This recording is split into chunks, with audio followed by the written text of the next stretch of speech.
पालघर डहाणूकडून विरारकडे जाणाऱ्या लोकलमध्ये बिघाड झालेला आहे। डहाणू विरार लोकल ही पालघर रेल्वे स्टेशनमध्ये बंद पडली आहे। पालघर रेल्वे स्टेशनमध्ये प्रवाशांची गर्दी त्यामुळे पाहायला मिळते। विरारकडे जाणारी लोकल ही प्लॅटफॉर्म नंबर 2 वरती थांबून असल्याचं कळतं आहे।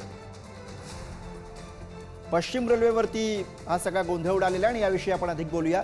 जितेंद्र पाटील आपले प्रतिनिधी सध्या आपल्या सोबत आहे। जितेंद्र, साधारणपणे किती वेळापासून हा सगळा प्रकार सुरू आहे आणि आता सध्याची काय स्थिती आहे? नक्कीच गुरु, डहाणूहून विरारकडे निघाली जी 5:45 ची लोकल होती ती अचानक बिघाड झाल्यामुळे प्रवाशांची मोठी गैरसोय झाली आहे। ही लोकल पालघरच्या प्लॅटफॉर्म क्रमांक 2 वर थांबलेली असून मुंबईकडे जाणाऱ्या इतर लोकल आणि लांब पल्ल्याच्या गाड्या आता सध्या धीम्या गतीने सुरू आहेत।